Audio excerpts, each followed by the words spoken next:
What's up, YouTube fans? Today I'm going to be reviewing the DX9 Tyrant, their version of a Galvatron. Yes, I know this is a old figure. This came out a while ago. For me, it's brand new. I never had this figure. I'm in between figures right now, so I'm waiting for the damn Fans Hobby MB06 to come out. Their version of Power Master Optimus Prime, but it hasn't come out and it's been delayed. It's coming out in December now, apparently. I got it as a birthday present in October, but it never came. So in the meantime, I was looking online. I got a lot of really good deals. So I've got some older figures coming through. So you're going to see a lot of older reviews, or older figures being reviewed in the next couple of weeks. But I definitely want to review them because they're going to be added to my collection. So on the back of the box, you've got product shots here, right? You've got cannon mode and robot mode. That's pretty much it. It says here, the image shown here is indicative only. I don't know what that means. The actual product may differ. So this came out in 2015. Wow, so it's 2 years old.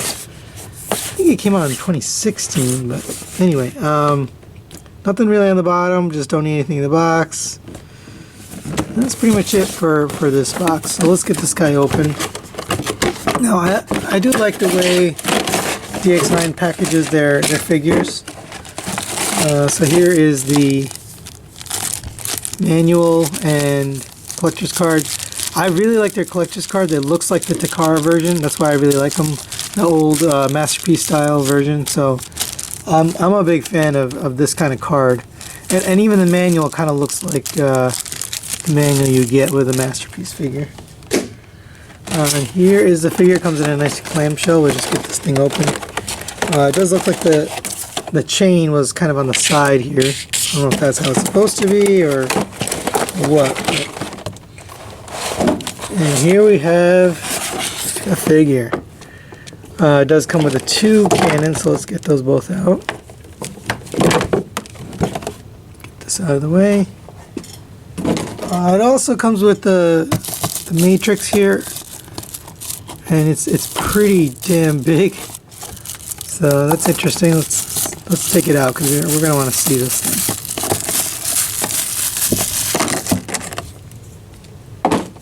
All right. So here we have DX9's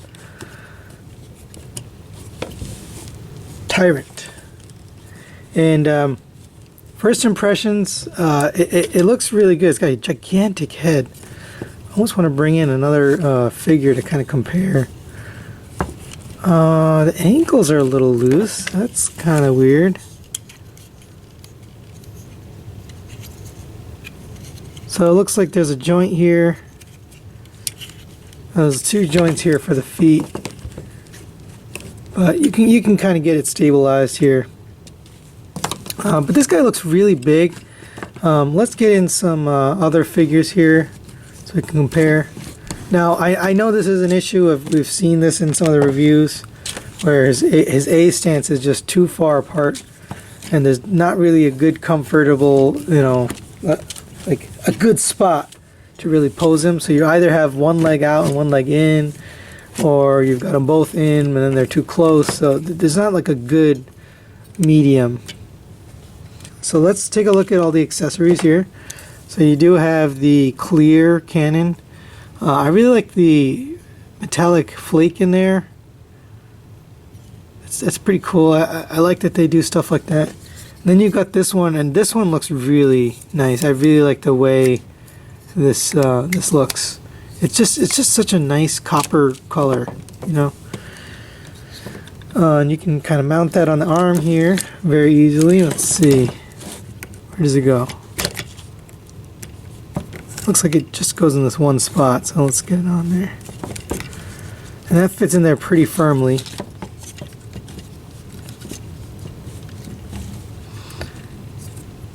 And it looks like it holds pretty well.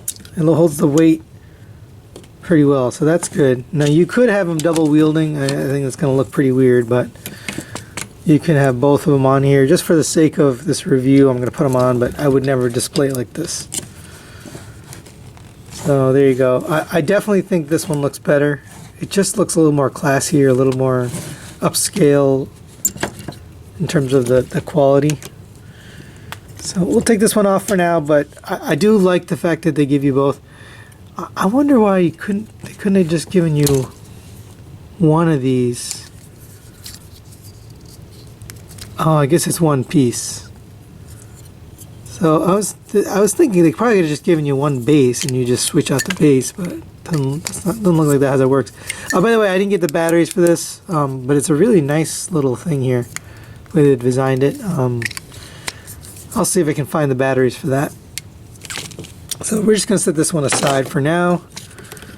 We also get the matrix here, and it does kind of open up so you can pull it apart, and I think that's kind of cool.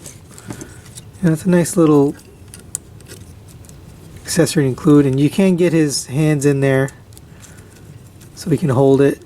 The hands are a little finicky, but you can get it in there. And he's got pretty good articulation, so you can get him holding this thing and pulling it apart, which is pretty neat. But I'm definitely not a fan of the fingers. I think there's I don't know if it's Dr. Wu or somebody else. Somebody's put together, maybe it's DX9, I don't know. Somebody put together alternate hands for this guy. There you go. So here he is pulling the matrix of leadership apart. Could probably do a little bit better here.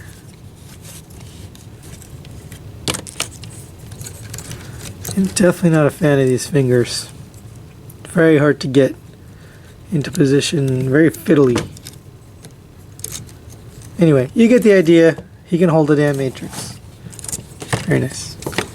But that's really it for accessories. That's all he comes with. Let's do some quick comparisons here with some other figures.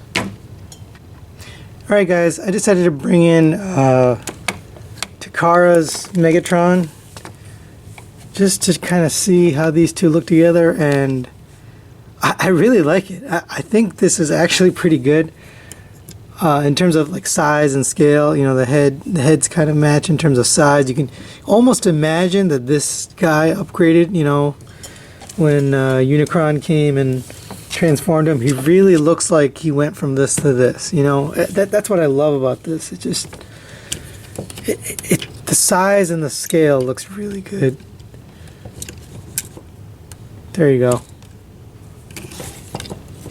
I do wish he came with a, you know, some kind of alternate face, maybe a yelling face, kind of like Megatron here, but not bad. I still sort of like it. I think it's well done. Now, this thing came out, what, 2015, right? So a lot of technology has changed in the past 2 years in terms of making these figures. They've really advanced in the type of joints and the amount of articulation and the quality. So this is obviously, you know, an amazing figure. It really is the pinnacle, or I guess one of the pinnacles of Takara's production. But in terms of matching, or I guess what's the word? In terms of being consistent in a collection, I really think these guys look great together. To me, they could go on a shelf together and fit. That's kind of what I want to say. You know, one's not out of place. If anything, the Takara, his legs are kind of long and lanky, and this guy's got a much bigger chest, right? So you kind of have the legs sort of got shorter on this version, but other than that, I mean, it really looks good. I really think these two are a nice match for each other. Alright, let's get Megatron out of here for a second, and we'll take a look at X-Transbot's Cyclonus. Now, we don't have a DX9 version of Cyclonus, so this is pretty much all you get. And again, these two kind of go together. There's something off here. these are two different companies. So DX9 and X-Transbots, they make figures, you know, differently, and their style and their quality is slightly different. And honestly, these are good enough together. You know, the purples are obviously different, and I guess what's throwing me off is they're just both purple, so it looks a little weird. But in terms of size, scale, it's good. It really is what I would expect for a masterpiece Galvatron. And of course, no comparison would be complete without the classic MP10, right? This guy looks small now. I don't know why, but the scale, I mean, he's definitely smaller than Galvatron here. And if you bring in Megatron, they do kind of line up, but for whatever reason, Optimus looks a little small when it comes to Galvatron. But it's not bad. So one more comparison, guys, and then we'll move on to the figure. Here is Fans Hobby. What was his name? I can't even remember his name now. Fans Hobby's version of G2 Laser Optimus. But yeah, this looks a little better. You know, he's a little bit chunkier, and I'm going to kind of keep these guys on the same shelf, sort of, to say. I've got a G1 shelf, which is sort of the Season 1 Autobots and the Season 1 Decepticons. And then I've got another shelf that's the Season 2 and maybe G2. I'm going to kind of have those together. So I do think these guys are kind of a better match in terms of their like bulk and heft and chunkiness. You know, when this came out, you know, this is pretty old, right? This has been around for a while. And yeah, it just wasn't meant to be scaled with these newer figures. It was the first of its kind. It set the standard, but we moved on since then. So I'm not upset that he doesn't look good with Optimus.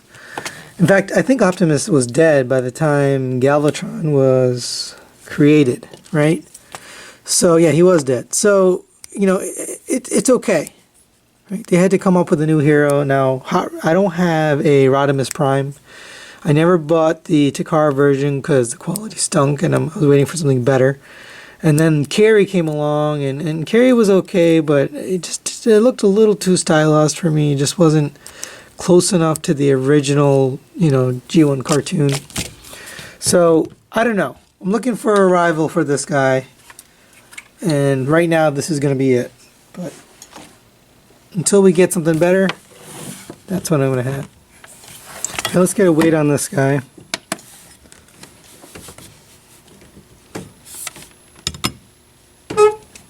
So, wow, this guy's pretty heavy.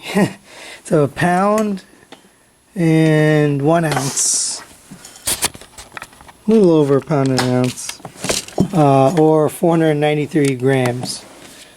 Pretty big guy. I mean, that's pretty heavy for Masterpiece figure. That's one of the heaviest ones I have. So yeah, he's got some nice die cast, some nice heft to him. So let's take a look at articulation first. Actually, let's straighten this out. I guess in the box things kind of get disheveled here. And so here you have articulation for his head. He does rotate. Looks like it's a swivel with a that was supposed to happen. It's a swivel and a pivot, so it's not a ball joint, but you got plenty of up, plenty of down. Really nice head sculpt. Let's just take a look at that. I really like this thing. The way this looks, the sculpt of the mask, or sorry, the helmet, in the face. It's just very well done. It's exactly how I envision this guy's face sculpt to be. Now they didn't give any alternate faces, but this is not bad. I don't mind it. By the way, I got this from Baba Bobo on eBay. It's the same seller I always buy from, and to be honest, I got it on such a good price. I think it was $100 bucks, $102, something like that. And honestly, that it's a great price for this figure. It's well worth $100. Now it wasn't $100 when it came out. It was, I think it was $140 when at retail. 106 is what I paid for this. $106. And you know, it wasn't 106 at retail. It was a little much higher. And if you go to TF Source or any of the other places, he's sold out. You can't buy this anymore. And if you can, it's much more expensive. It's not $106. It's more. So I think for that price, this is a great value. But let's keep going with the articulation. And you know, I'm kind of prejudging this guy, but he does have nice ratcheted joints at the shoulders, and you also got a pretty cool joint there on the top for the shoulders, so you can get them all the way out, you get all the way up. So all the articulation you possibly want. You do have a rotation at the elbow. Also, this kind of weird joint, I think, which is for transformation, but you can get him like that. Don't really need that joint for articulation, but you get a 90-degree bend at the elbow, and I would argue it does not break up the sculpt. And also, I like that there's some nice detail there on the back of the shoulder. You know, that's some detail. That's the kind of thing that I love. Little details they didn't need to add, but they took the time and care to add them. You also have a ball joint at the wrist, which is good. This is my one complaint here, is these fingers. I really don't like the fiddliness of them. There's just too many joints there, and the thumb is like just kind of awkward. It doesn't like pose. I don't know. They're all sort of bent, so you can't point. It's almost like you got the crooked finger point, and I don't know. They aren't great hands. I'll just leave it at that. But for the most part, I'm going to leave it like this. It's going to be a fist, so I don't care too much. It's just annoying that I mean, I'm not going to have him holding this or anything. Although I don't know, maybe I should have it on the chain. Now, I've heard bad things about this chain. I've heard that it kind of, it's hard to get it in. Let's see. It looks like just a little clasp here. You open it up, you slide it on. So let's see if we can get this on. All right, guys, I had to do this off camera. It was really annoying. Obviously, I've scratched up the top here. Not a big deal, but I just don't like that. Also, there was kind of a piece of string stuck in there. I don't know where it came from, why it was there, but it was there. But I think this might be better than putting it in his hands. Let's see. So I'm definitely a fan of having this on the chain and versus having him hold it. It just looks better. By the way, we did get the batteries for this thing, so you basically take this piece off. The batteries go right in here, and it's just pretty good little design here. It's basically a little flashlight, and you unscrew this, and it comes with the batteries, which is nice. And they're already in their little sleeve here. And you basically take out a little piece of paper that's blocking it from making contact. And then you just screw this back on. And you should be good to go. Now, it was cross-threading a little bit, so you kind of have to be careful when you put it back to make sure you have it threaded correctly. And then you stick that in there, you put the cover on, press the button, and you've got a really nice, bright 3 LEDs in there. I think that looks really good. They did a great job with this Canon. You know, you didn't really need to have that feature, but it's nice. One thing that I've heard people sort of complain about, or an issue, let's turn this off, is the shoulders. You know, the fact that these things move, honestly, it doesn't bother me because you can move the arms and get them up where you want them, and put those shoulder pieces back. So you can put this wherever you want. You can have them kind of inwards, outwards, you know, on an angle. It's totally adjustable. So the fact that they move a little bit, it doesn't really bother me because I'm not like playing with this actively. I'm gonna pose it, and so I feel like it's got the posability that I want, you know, and that's what I care about.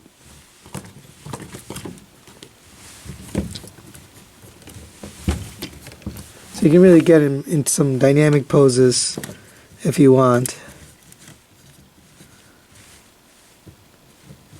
There you go.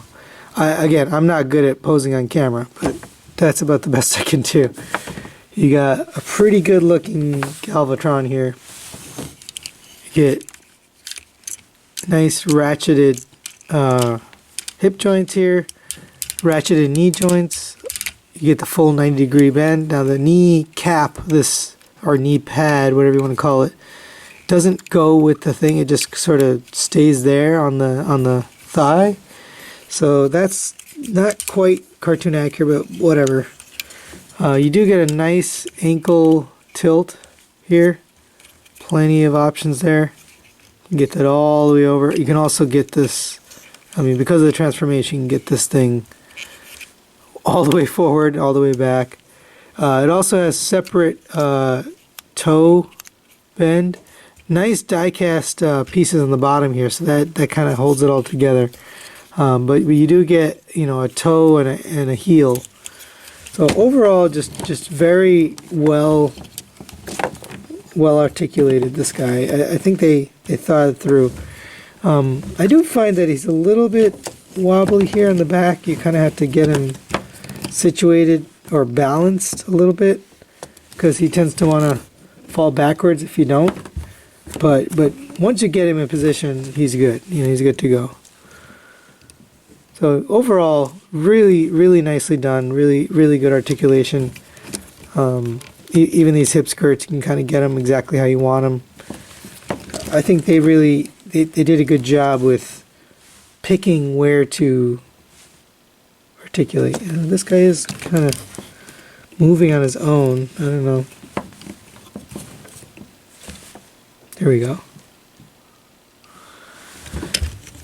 So you can get really kind of whatever pose you want here.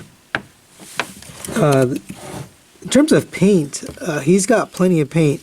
You got the white paint here, the white paint there, silver accents on the back of the arm, on the side here, which we'll probably see in the Canon mode. Nice painted silver on the thighs and on the knees. The red jewel in the knee piece here, red jewel there, red paint there. I think you've got some paint on the feet, maybe. Not sure if this is paint or plastic, but some, again, more red jewels here on the hip skirts. So plenty of detail here. They really did a nice job. Oh, some silver paint here on the back of the shins, or back of the calves. So overall, just well done and well thought out in terms of the paint, the design, the articulation. I was thinking about getting the Fans Toys version of their not Galvatron, but this suits my needs, and I think I got it for $105. For $105, definitely worth it. You know, this meets my needs for a masterpiece Galvatron. And of course, this is going on the shelf with my masterpiece Cyclonus, and they do look good together. So that's kind of really all I care about. I don't have to have a full, you know. I know the Fans Toys one is kind of a little bit more die cast, a little bit more high quality, but to me, this feels good. This feels like it is a masterpiece version of Galvatron. So we're going to get this guy transformed into Canon mode, and we'll be right back.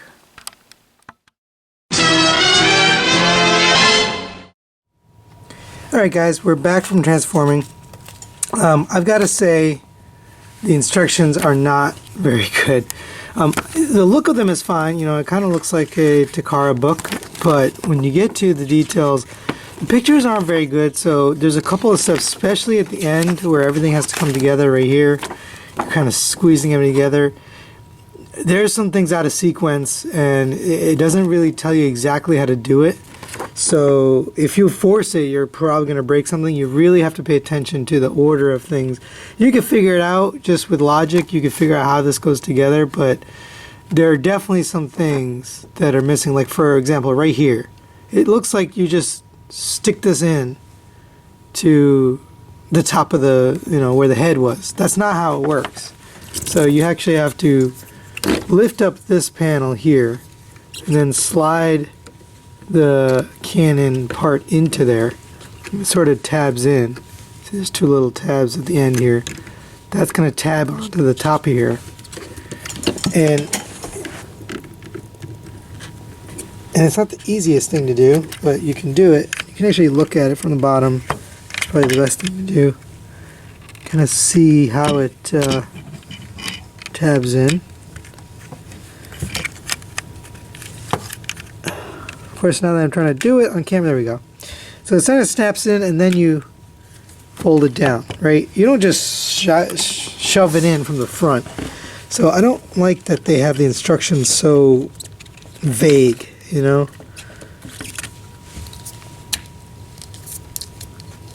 Let's try to see if this goes in any further. I think that's it. That's all it goes. So you got to be careful. You know, the instructions don't really tell you everything, and if you force stuff, it's going to break. Well, I think it's going to break. This is pretty sturdy. Nothing really felt like, you know, it was going to break on me, but if you're not paying attention, you could break something, and you definitely don't want to break something on this guy. The other thing that I noticed, oh, by the way, you can light up this cannon. It really, this is where it shines, you know, it looks really good like that. That's a great effect. I don't know how often you'd use something like that, but it's a great effect to have for display. Now, one thing that's kind of annoying with this guy is the angle. You know, it's sort of pointing downwards. You can't really get him pointing up, and although he has moving treads, which is actually pretty cool, you know, it's a nice detail, it doesn't roll. When you get it on the ground, it just the treads just sort of get stuck, and you really can't roll him. So while you can move the treads, and they are rubber, and I think that's a really cool detail, it doesn't really do anything. You know, it just kind of gets stuck. So one of the issues is kind of aiming it, trying to get him to look upwards a little bit. You know, it's kind of pointing down there. So one thing you can do, you just sort of untransform a little. You could take that out and kind of fold that up, and now you can kind of have him pointing upwards like that. Now, I have mistransformed him, but it's not horrible, you know. You can get him kind of pointing upwards. So that's an option if you really want to get this guy pointing upwards. You can do that. But for the most part, I don't think people are going to be displaying this guy in Canon mode. But he does display very nicely. Now, another thing I really love about this guy, first of all, I love the collar here that turned into the sort of the back of the cannon. It's just really nicely done. I love that chrome like that. Another thing I really like is the arms don't become the cannon legs or the cannon whatever supports. They're separate pieces that kind of folded away in robot mode, and they just came out, and I like the way they look. I like them a lot better than what the arms look like. That was one of my complaints with the Fans Toys version. The arms it was the actual robot arms that you would see, and I just didn't like the way it looked. I didn't like the fact that it looked like arms. Here it looks like an actual cannon, and it's, you know, it's tank treads, right? And I just think this looks better. I like the design of this better. Overall, really, really happy with this. Now, there's plenty of detail here. So you got red paint here, silver details here and here. This is all die cast up here. This is the bottom of the feet that turned into the side of the cannon. You got some red translucent plastics right there. A little bit of red paint there, I believe, on the back of the, I think what would be the sight. Again, you got those, where the knees in robot mode are now the back of the cannon. Some silver paint here, some nice red paint on the bottom here. And then, of course, the same cannon in the front. Now, you can switch out the cannon here, so you just kind of take that off, plug the other one in. Again, it's not the easiest thing, but it does snap in, so that's good.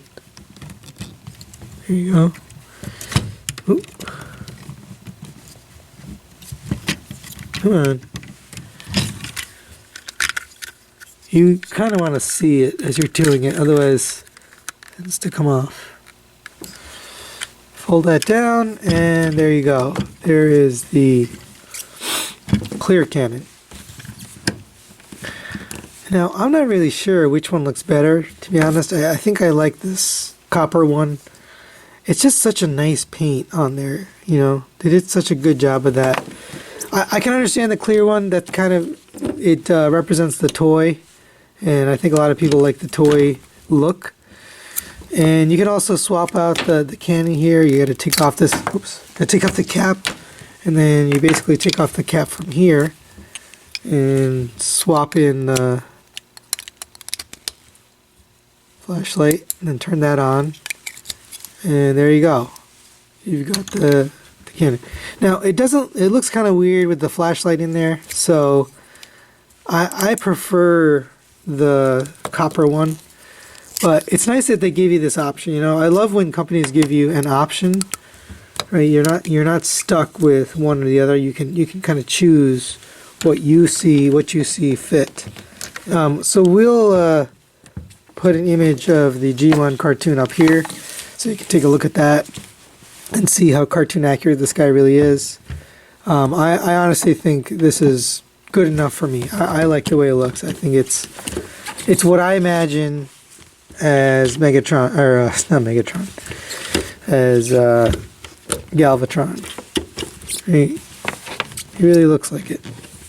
Now, I did get the other stuff out of the box here. You're gonna have the collector's card. I really like the look of this. This is, I think, my favorite third-party collector's card. First of all, it's a hard plastic. It's really thick. Second of all, it looks like the original Masterpiece style, which I loved. I love this old look. It just is very nostalgic for me. Yeah, so I really like these cards. And then they give you this poster, which is really cool. It's just an extra. You know, they didn't really need to include this, but you get this poster of Galvatron, and it says DX9 on it. But it's no doubt it's Galvatron, and it looks really good. I'm really happy they include stuff like this. It's above and beyond, you know. They don't have to have that.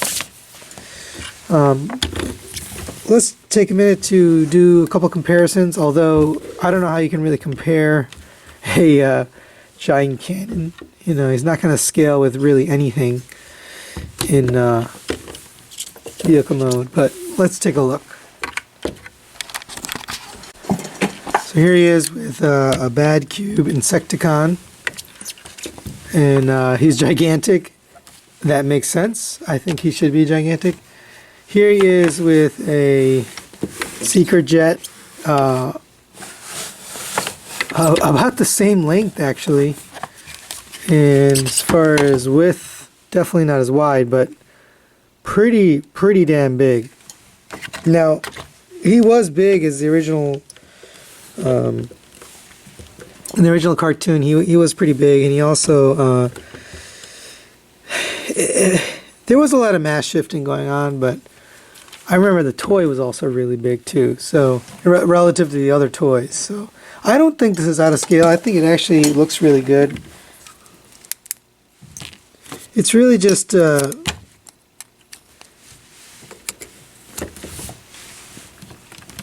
it's just a kind of a nicety that he transforms this way, you know. But that's it, guys. I definitely enjoy this. I definitely recommend this. I think this is a good figure. for somebody looking for a G1 version of Galvatron. I think they knocked it out of the park with this. And I don't know if the Fans Toys, I've never had the Fan Toys version, but I suspect that it's maybe a little higher quality on the materials. But in terms of the look, this is what I prefer. I prefer the arms like this, and I prefer the cannon, and I like the light up feature. I think that's a good feature. These are also a little finicky. They kind of tend to get folded inwards. Once you pose it, it's fine, but it does tend to get folded. Then you can also bend this thing up here, the sight, but I think people would want that straight. So that's it, guys. This was an interim review. Once again, I am still waiting for the Fans Hobby Power Baser, their version of Power Master Optimus Prime, to come out. They keep delaying it. I don't know where it is. It hasn't even been shipped yet. And I know review samples have gone out, but I don't know. So as soon as I get that, I will review it and post that review. We're also waiting for a couple other figures. I'm sort of catching up on my Masterpiece collection. I've got MMC's Sphinx coming in, and I'll probably do a review on that. I've also got the Fans Toys. This is a new toy, Fans Toys Apache. That is coming very soon, and I hope to review that in the next week or two. So please keep watching. Please like, subscribe, and we'll see you next time.